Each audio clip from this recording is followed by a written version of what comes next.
Hey guys, and welcome back to InventBox, where the solution is right around the corner. And in today's video, I'm going to be doing another Blender video, except I'm going to be showing you how to do sculpting. This is a very, very useful tool, and it's pretty fun doing it. So, if you go straight down here to Object Mode and click Sculpt Mode, and if you just try doing it to your cube first thing, you can see it's really not doing much. And the reason why is because you only have 8 vertices to play with, so you don't have much movement. So there's two ways that you can do this. You can go over here to Modifiers, Add Modifier, and add a Multi-Resolution modifier, and then Subdivide.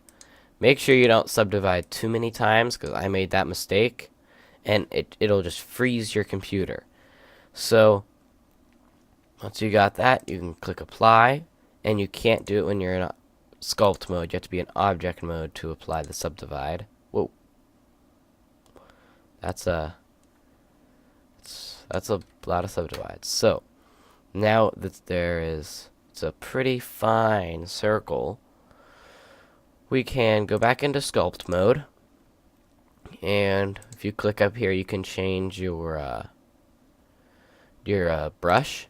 This is just the default, and whenever you do this, it has a mirror effect default on.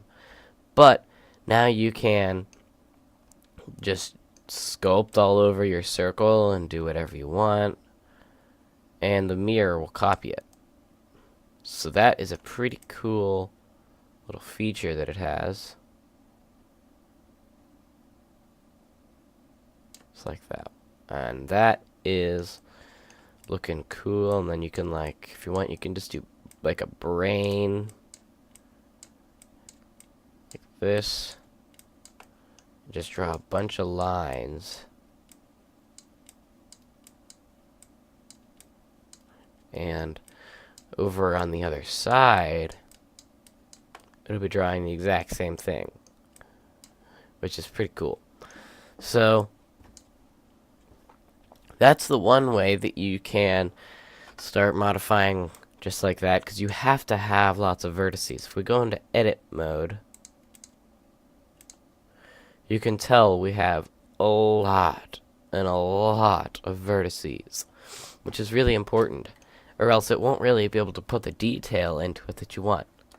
So the other way you can do it, let's delete this,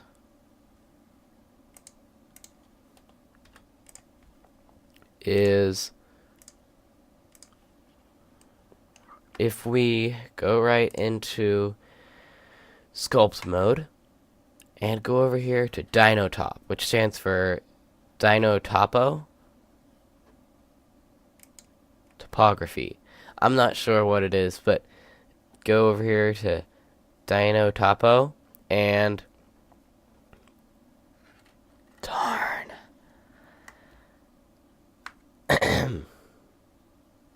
Skype.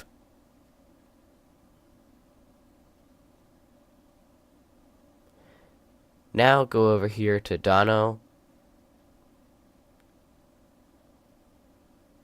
Now go over here to Dino Topo and click in the check.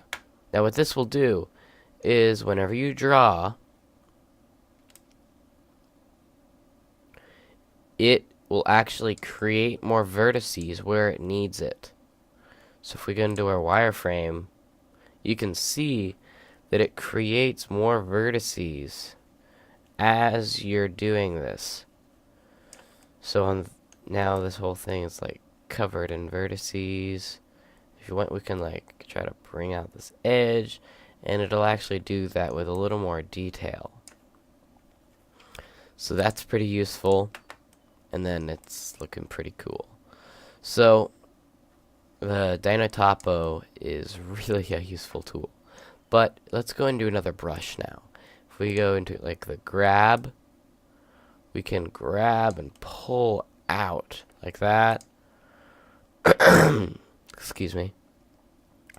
can do snake hook. I mean, that's pretty cool.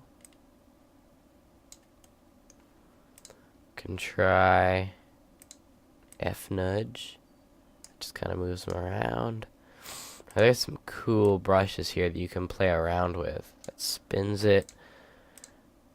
Grab again. Like, that is cool. Flatten, of course. I saw somebody, or I've done this before. If you want to make it look like it's been beaten or worn or hit with something, this is a really good one, because if you go like on an edge, you can just kind of flatten this out. Kind of like this. And then it kind of gives the effect that it's been beaten and worn. So that's just about it. And then, of course, you can do different shapes. Of course, here, let me, let's go to object mode and delete this. Let's do a